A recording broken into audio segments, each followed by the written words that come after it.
మొత్తం వచ్చి మిమ్మల్ని కూలగొట్టి ఇక్కడి నుంచి ఆగరయ్యా, ఇక్కడ నుంచి మిమ్మల్ని మెడలు బట్టి గెంటేసింది. మరి ఈ ఆగండి, మీ గురించి ఇక్కడ చెప్తుంది.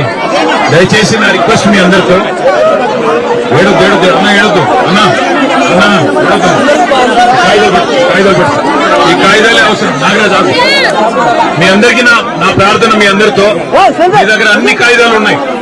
మీకు ప్రభుత్వమే ఇచ్చిన పట్టాలు, భూదాన్ బోర్డు ఇచ్చిన పట్టాలు, భూదాన్ అంటే ప్రభుత్వమే ఇచ్చిన పట్టాలు మీ కాడ ఉన్నాయి.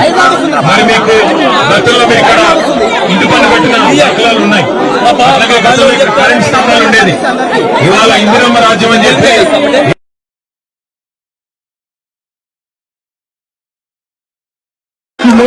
అడౌట్ చేస్తే ఎట్లా?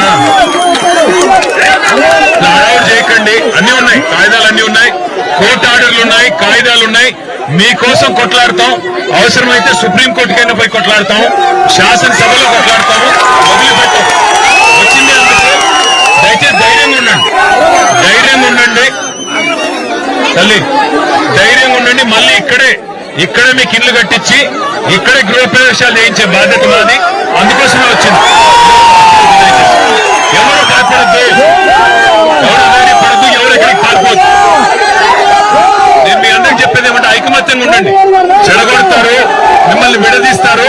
ఐకమత్యంగా ఉండండి, కలిసి ఉండండి, అంతే నా రిక్వెస్ట్. ఓకే, ధైర్యంగా ఉండండి. నేను మళ్ళీ కలెక్టర్ గారిని, చీఫ్ సెక్రటరీ గారిని కూడా కలుస్తాము. మీకు జరిగిన అన్యాయం విషయంలో ఎక్కడి దగ్గర కొట్లాడతాం, అసెంబ్లీలో కొట్లాడతాం, శాసన మండలిలో కొట్లాడతాం, వదిలిపెట్టాం, సుప్రీంకోర్టు దాకా పోదాం. ఓకే,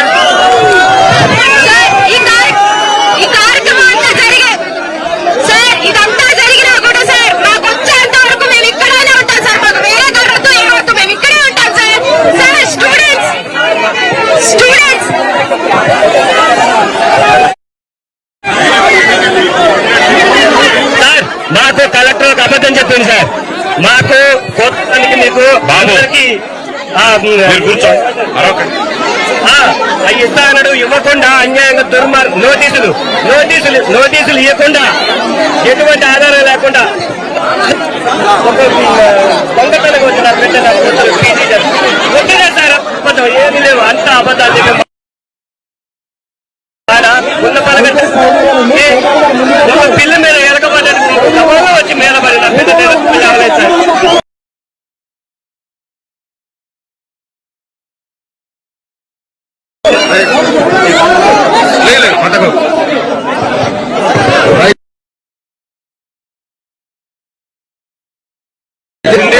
ఇవాళ BRS party working president KT Rama Rao గారు వెలుగుమట్లలో ఈ కాంగ్రెస్ ప్రభుత్వం ముగ్గురు మంత్రుల ఆధ్వర్యంలో అక్రమంగా పేదల ఇళ్లు 1000కి పైగా ఇళ్లను కూల్చేసిన సందర్భంగా మిమ్మల్ని పరామర్శించి అలాగే మీ తరఫున పోట్లాడటానికి కేటీఆర్ గారు వచ్చారు. మీరందరూ సహకరించాలి. ఇక్కడ నుంచి బాధితుల్ని ఎక్కడైతే పెట్టి నిర్బంధించారో అంబేద్కర్ భవన్ అక్కడికి వెళ్లి అక్కడ కూడా మరి బాధితుల్ని పరామర్శించి అక్కడ ప్రస్తుతం మాట్లాడతారు కేటీఆర్ గారు. కాబట్టి దయచేసి బాధితులందరూ అక్కడ కూడా రావాల్సిందిగా